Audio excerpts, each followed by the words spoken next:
वक्त का किस्सा है। एक गांव में बिट्टू नाम का एक शिकारी अपनी माँ और बीवी के साथ रहता था। वो जंगल में शिकार के लिए जाता और वहाँ पर दाना डालकर जाल बिछा देता और वहीं बैठकर इंतजार करने लगता, और जब कोई परिंदा उसके जाल में फंस जाता तो वो उसे अपने साथ ले जाता और बाजार जाकर बेच दिया करता था। इस तरह उसकी रोजी रोटी का बंदोबस्त हो जाता था। इस तरह उनकी जिंदगी के दिन अच्छे गुजर रहे थे। फिर एक दिन बिट्टू शिकार करने के लिए जा रहा होता है। हाँ माँ जी, मैं शिकार करने जा रहा हूँ, दुआ करना आज कोई अच्छा शिकार हाथ लग जाए। हाँ बेटा, मेरी दुआ तेरे साथ है। आज तेरे जाल में बहुत अच्छा शिकार फंसेगा। ठीक है माँ जी, फिर मैं उसे बेचकर आज बहुत अच्छा खाना लेकर आऊँगा और हम सब मिलकर खाएंगे।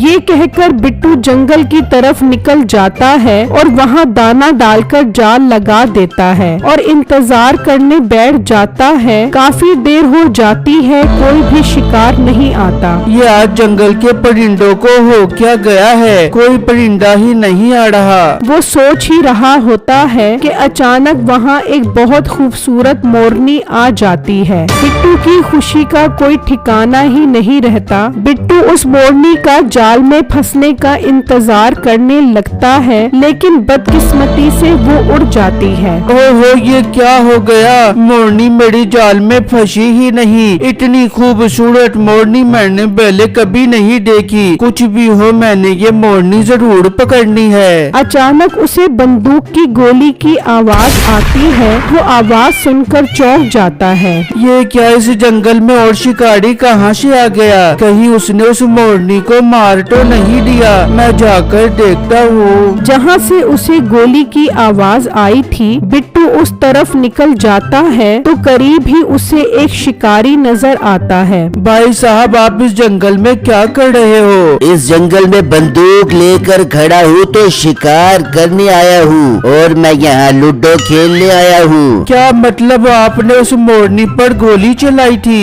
हाँ, गोली तो उसे लग भी गई थी, मगर वो जख्मी ही उड़ गई। पता नहीं कहाँ गई होगी, सारा शिकार बर्बाद हो गया मेरा। चलो दूसरे जंगल में चलकर उस मोरनी को ढूंढते हैं। वो शिकारी वहाँ से चले जाते हैं और बिट्टू जगह जगह उस मोरनी को ढूंढता है, लेकिन उसे मोरनी नहीं मिलती। वो वापस अपने घर की तरफ निकल जाता है। वहाँ वो मोरनी जख्मी हालत में बिट्टू के घर आकर गाय के तबेले में छुप जाती है, और जब बिट्टू उदास होकर घर पहुँचता है तो अचानक उसे मोरनी की आवाज आती है। यार, ये तो मोरनी की आवाज है और ये गाय के तबेले से आ रही है। मैं जाकर देखता हूँ। बिट्टू जब उस तबेले में आता है तो वहाँ वो मोरनी जख्मी हालत में खड़ी होती है। बिट्टू उसे देखकर खुश हो जाता है और बाहर लाकर उसकी मरहम पट्टी करता है और उसे एक पिंजरे में बंद कर देता है। अम्मी बेगम, बाहर आओ, देखो हमारे हाथ कितना खूबसूरत परिंदा लगा है। वो दोनों बाहर आती हैं तो इतनी खूबसूरत मोरनी देखकर खुश हो जाती हैं। कैसी है मोरनी, आप लोगों को पसंद आई? हाँ बिट्टू, ये तो बहुत खूबसूरत मोरनी है। ये मोरनी तो मैं आपको नहीं बेचने दूंगी, बल्कि हम ये मोरनी खुद पालेंगे।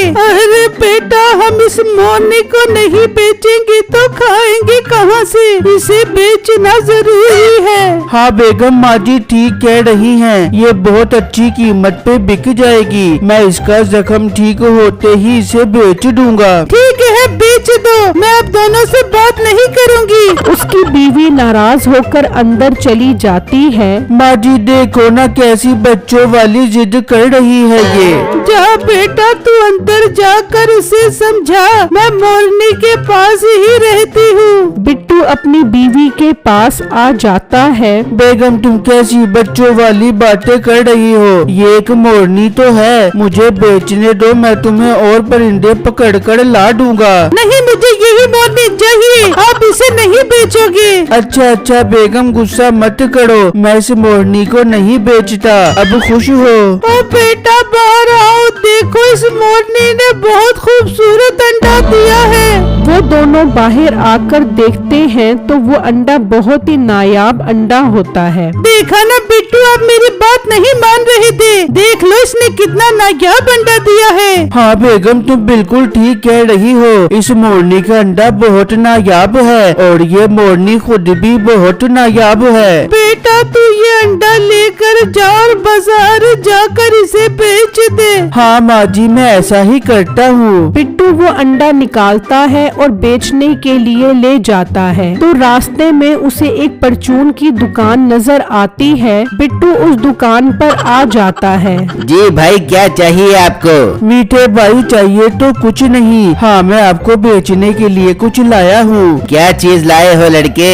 भाई ये देखो, ये बहुत नायाब अंडा है, ये मैं बेचना चाहता हूँ। मीठा वो अंडा देखकर हैरान रह जाता है। लड़के, ये तो बहुत नायाब अंडा लग रहा है, ये तुम्हारे पास कहाँ से आया? भाई तुम इस बात को छोड़ो, ये बताओ अंडा अच्छी कीमत पे खरीदोगे कि नहीं खरीदोगे? अरे जरूर खरीदूंगा, ये तो बहुत नायाब अंडा है। तुम मुझे ये अंडा 1000 रुपए का दे दो। बिट्टू 1000 रुपए का सुनकर खुश हो जाता है। ठीक है भाई, आप मुझे 1000 रुपए दे दो और ये अंडा ले लो। और हाँ, ये बात किसी को भी पता ना चले। मैं रोज आपको ऐसा अंडा बेचने के लिए ला कर दूंगा। ठीक है, मैं किसी को नहीं बताऊंगा, बस तुम रोज मुझे ऐसा अंडा ला कर दोगे। बिट्टू उससे 1000 रुपए लेकर चला जाता है और घर आकर अपनी बीवी और माँ को ये खुशखबरी सुनाता है। अल्लाह का लाख लाख शुक्र है बेटा, अब तो हमारी गरीबी हमेशा के लिए खत्म हो जाएगी। बस अल्लाह इस मोरनी को हमेशा सलामत रखे।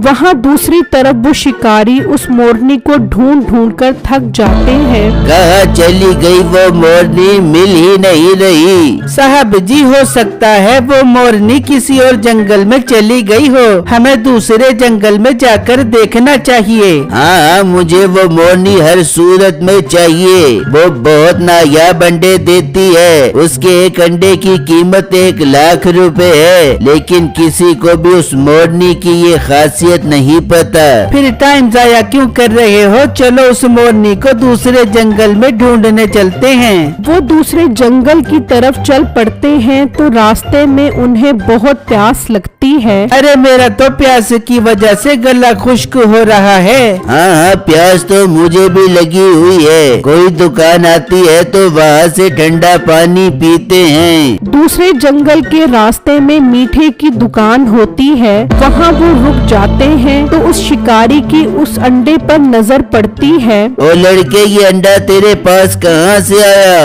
क्यों भाई साहब, बहुत नायाब है ना ये अंडा? नायाब तो है, मगर ये आया कहाँ से तुम्हारे पास? भाई साहब, मैंने ये अंडा एक लड़के से 1000 रुपए का खरीदा है। मैं तुझसे ये अंडा 10,000 का खरीदूंगा, बस मुझे उस लड़के के घर तक ले जा।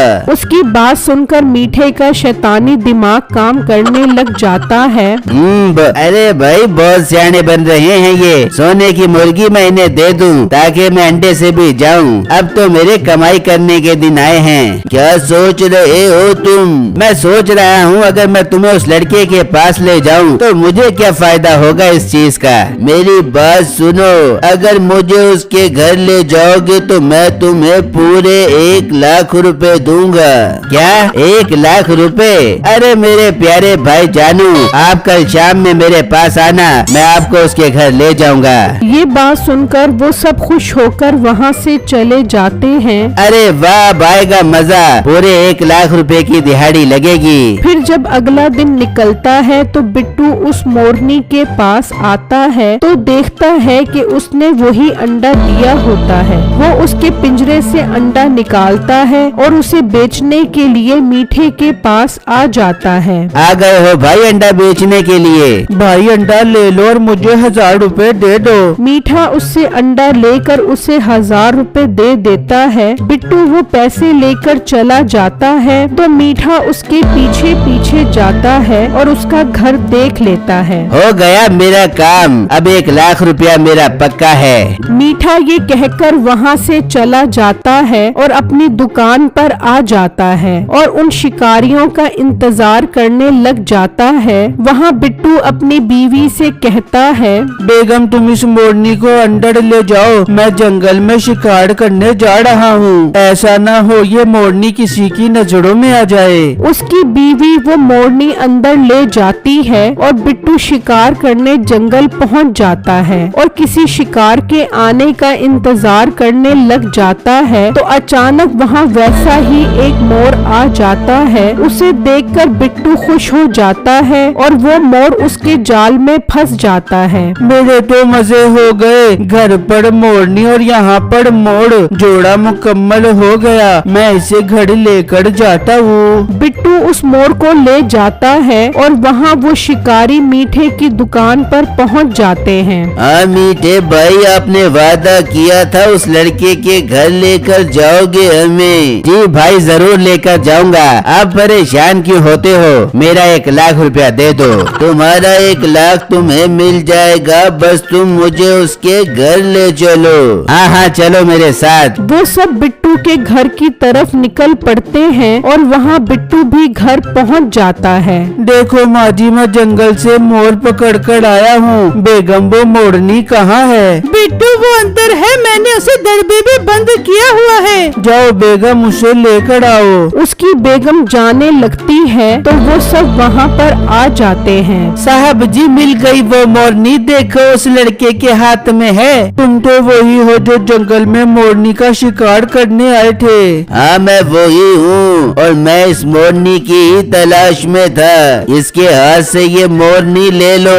वो बिट्टू से मोर छीन लेते हैं। भाई साहब मैंने आपको इस लड़के का घर दिखा दिया है, मेरा 1 लाख रुपया मुझे दो। कौन सा 1 लाख रुपया? चल भाग जा यहाँ से।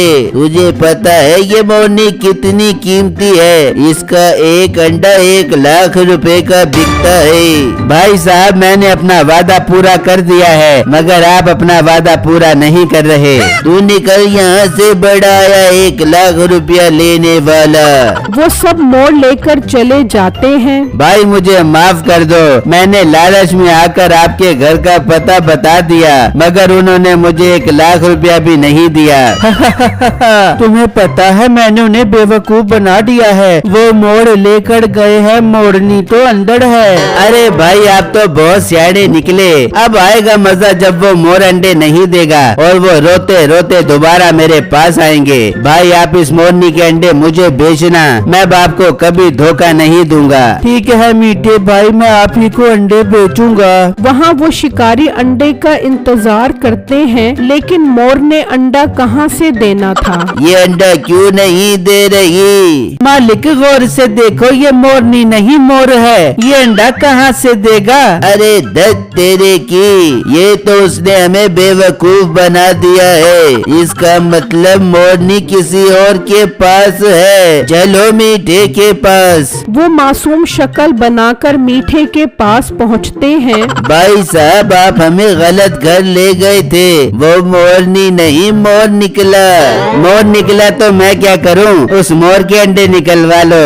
मोर अंडा कैसे देगा? ऐसे ही जैसे तुमने मुझे 1 लाख रुपया नहीं दिया था। चलो निकल जाओ, तुम्हें तो मैं बताता हूँ। मीठा उस शिकारी को जोर जोर से थप्पड़ मारता है और वहाँ से भाग जाता है और वो सब उसके पीछे भागते हैं तो एक गड्ढे में गिर जाते हैं और उनको उनके किए की सजा मिल जाती है।